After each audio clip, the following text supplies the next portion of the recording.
different historians take a different view on both terms shoddy and mungo. So shoddy are fibres recovered from knitted garments, and mungo are fibres recovered from woven garments.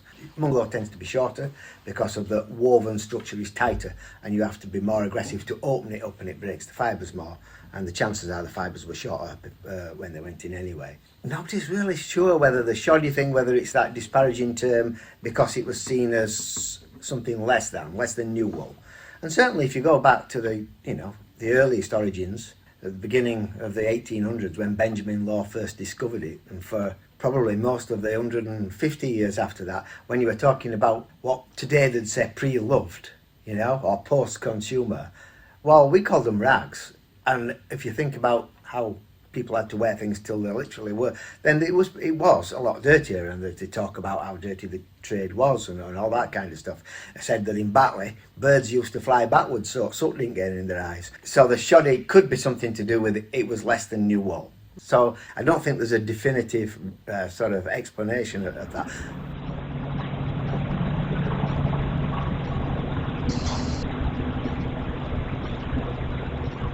Go back in shoddy in London a long time before we were doing it here.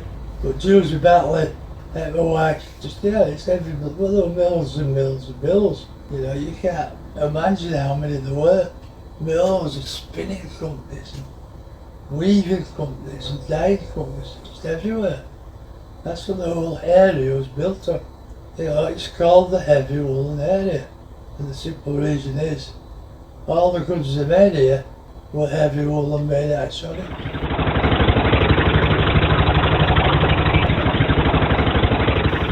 Was in the local rag business. So the rag merchants, who worked for a company called Harriet Lawson, quite a big company in Dewsbury. They had 5 or 6 big warehouses where the old bus station was.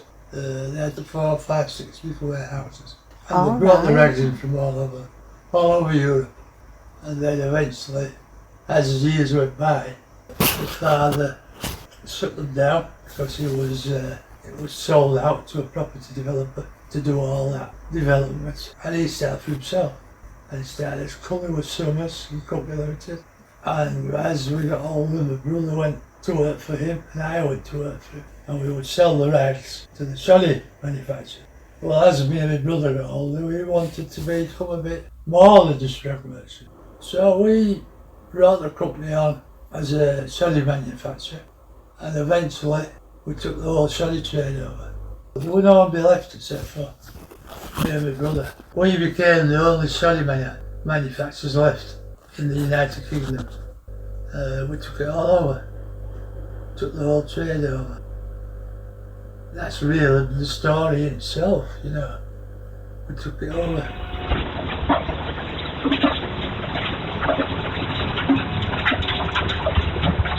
It should have been acknowledged then that what we were doing, we were taking old bloody waste and rubbish and making it into a good product. But generally, we were given no acknowledgement of what we were doing. We were doing for and this sounds a bit proud, but for the country. We were selling stuff abroad, obviously making money for the country, but we were getting no acknowledgement at all. So that made me very proud. I really realised what we were doing. I started at 16 for my dad and just worked in the warehouse, and then I passed my test and I went back to work. He says, "Have you passed?" I said, "Yeah." He says, "Right, take wagon out to so-and-so company." I'm thinking, "What? You want me to take wagon with loads of bales up my career?" Anyway, I had to do it, I had no choice. At Joseph Newsom's, we were a fully vertical mill, which meant we got the wool off the sheep's back and we turned it into finished cloth. And the lowest cloth that we made was whenever there was a war on in Afghanistan or wherever, and we made blankets, and we made hundreds of blankets from basically rubbish off the floor, sweepings up of the wool, which is in a term sort of like your mungo and shoddy, and we made it into grey blankets, and then they were whipped. We had a machine called a whipping machine, and it was a red thread that went round the outside of the cloth, and that were called whipping, and it held the blankets together. Shoddy was made on smaller machines, so you'd have little rag machines, 18 inch and 24 inch. That's the width of the Swift, by the way.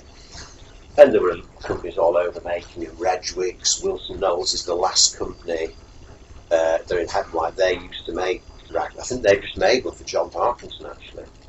And so obviously there was engineering industry supporting the textile industry. That's what I'm trying to say. So in '77, I think it was, we got rid of our rag machines and bought a French La Roche, it's called La Roche machine, to replace 5 rag machines. So it was a big deal at the time. So a lot of firms, well, a lot of the shoddy boys continued with the rag machines. It's on the decline, they couldn't afford to invest, it was all collapsing. What happened to all those rag machines? It's been scrapped. Yeah. See, a lot of firms wouldn't have wanted to sell them for somebody else to buy them and set up against them. So a lot of them just put the hammer through them. Well, the money left, which is a shame. With some of the woolen manufacturers that we sold to, some of those were also secret because they thought that if people knew they were using waste materials, it would kind of lower their credibility. It's the other way now, isn't it? And even to the point where there's stories, lovely old stories, about bales being delivered under the cover of darkness, so people wouldn't know, and even being marked in code, so people wouldn't know that it was waste wool and not new wool. Two processes for the recycling. There's pulling and felting. So pulling is what Howard or John Parkinson may have mentioned it. So you're presenting the garments to a Swift, and that I don't like using the word shredding. Shredding is chopping something up. Yeah. Pulling is pulling the fibre out of the garment again, so it's reusable. So that product is then flocked. We take all the buttons off automatically and all the trash, take dust out of it, and then it goes on to the felt process, which is what we call non-woven needle punching. Every single person from Ossett had a family member that worked at Vermatex. I worked at Vermatex. My dad worked at Vermatex. It's like the go-to thing. It's like a community thing, really. You might be working for a boss, but you're working for, I don't know how to describe it, you're working for a community, aren't you?